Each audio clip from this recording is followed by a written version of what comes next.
What's up, everybody? It's the Nelson Brothers. I'm Jason. I'm Derek. And we're here today and we're going to talk about UFC 221 in Perth, Australia. It's a main event with Luke Rockhold versus Yoel Romero. You got the 40-year-old juggernaut and Yoel Romero versus the young pretty boy superhero Luke Rockhold. I think it's going to be a great fight. What do you think? Yeah, I think it's a great fight, and it's a good example of sometimes in the chaos of divisions with St. Pierre, people vacating titles, Whitaker getting sick, getting the staph infection, having to pull out. You still have a really compelling fight. I don't know that they necessarily needed to slap the interim belt on this. Yeah, it could have been a #1 contender fight for me, especially with Whitaker potentially coming back so quick. So not sure if there was maybe just a scare with the staph infection, how serious that is and how long you'd be out, that they chose to do that. But I would have loved to see this just be a #1 contender fight and you move forward, but still a great fight nonetheless. Yeah, so we're going to talk about the breakdown of the fight,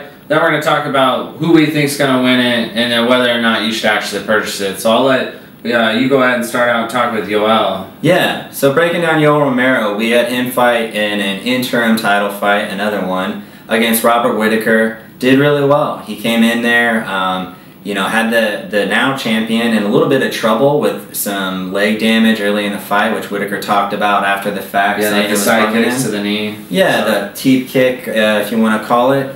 And what we saw was over time, just really didn't get a lot of the takedowns going. Had that big burst damage that we're used to seeing out of him. Didn't come to fruition though, didn't get a knockout. And then as he faded, Whitaker was able to find his range, get the combinations flowing, stuff the takedowns, and it just all kind of snowballed from there. Romero's a gamer, he toughed it out, he's a high-level competitor, the wrestling background and the level that he's wrestled at, he gutted it out and he's used to this type of situation before, but ultimately it just came up just short. So I'll be really curious to see if he comes into this being 40 years old, knowing don't have a ton of time left. Not going to get a lot of these opportunities. If he can make those small adjustments, because he was right there, essentially a round away from walking away champion. So Luke Rockhold, on the other hand, he's 33, he's the former champ, he's already been here, he's been to the mountain, he's climbed to the top, and he's succeeded. He's coming off of a win, in my opinion, a little bit of a lackluster win over David Branch. David Branch is the guy, 36 years old, coming in off one fight in the UFC, comes in and takes Luke Rockhold, I think, to some of his limits. He had Luke on his heels. He was hitting him with some heavy shots in the first and second round, putting some good pressure on Luke. And Luke ultimately prevailed and came out on top of that, like a true champion he does. But I did think he looked very beatable in that fight. I thought he didn't look his best. Granted, he was coming off about a year-long layoff prior to that. So he had lost the title to Bisping, got knocked out, took about a year off, came back, and beat David Branch. And we don't know about Branch, yet. I think we're going to see where this guy stacks into the division. Maybe he's a real gamer, maybe he's a tougher fighter than we're necessarily giving him credit for at this point. We just hadn't seen a lot of him against the elite. You saw him against lower tier, smashing dudes. Now you see him against that's how they elite, come sometimes. I think it's going to be a good fight, though. Who do you think is going to win? Well, for my prediction, I'm sticking with Rockhold. I think he's got the experience here. He's just demonstrated an ability to deal with these guys that want to try to take you down. I'm thinking of Tim Kennedy, I'm thinking of Jacare. These fights, even the Weidman fight there. So between all of that, he's just shown this ability to stuff takedowns. If it does turn into a war of attrition, like the Weidman fight, he's got the gas tank to go the distance. The one thing I would say where Romero's got a shot is he has that big burst damage, and if he can get a flying knee or something like that, like he got Weidman with, I could see it going that way, but overall, just in my head, I'm thinking a Rockhold decision here. Rockhold decision? Yeah, what about you? I go back and forth on this one a little bit. I think I think Luke's going to come out with the victory as well. I would bet my money on Luke. But I think if Yoel is going to win the fight, I think Yoel needs to put the pressure on him early and try and score a knockout. I don't think Yoel wins the decision. I think Yoel cuts too much weight and/or the age factor or having that much mass on your body, period. Style. Whatever it may be that causes him to fatigue, he does fatigue, and I don't think he can last 5 rounds at a Luke Rockhold pace. So I think he needs to end this fight.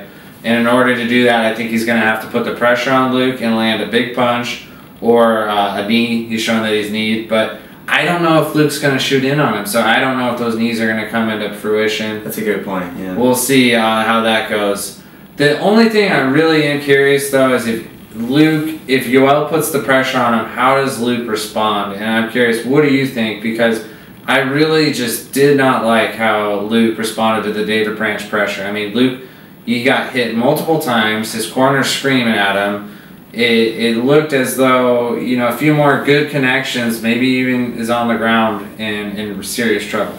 Yeah, and it's interesting. You bring up a great point there. And for me, it's more of a matter of where's Luke's head at in some of this. We've heard a lot over the past year. You know, he had the big layoff. Mm-hmm. You could say a lackluster, maybe not taking Bisping as serious as he should have in that fight.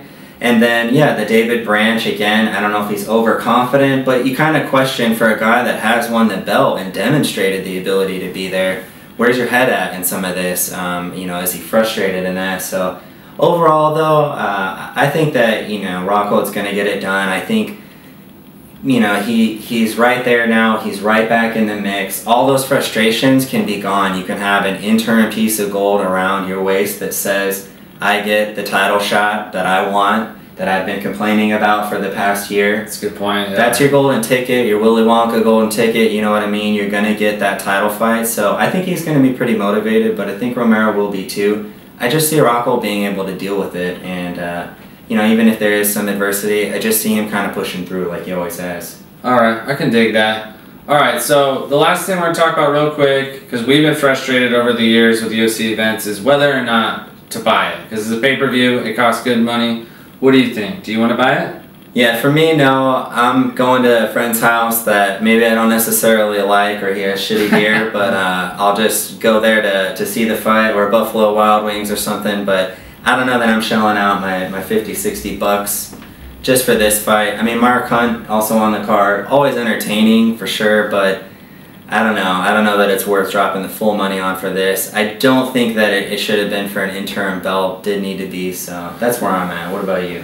Yeah, I agree. The interim belt thing, I don't think it should be interim belt. I think it should be for a title shot. I'm pretty sick of the interim belts at this point. They're almost like the McDonald's Happy Meal toy at this point. They keep throwing them around. And no, I'm not paying for this. I think this is the only compelling fight on the card.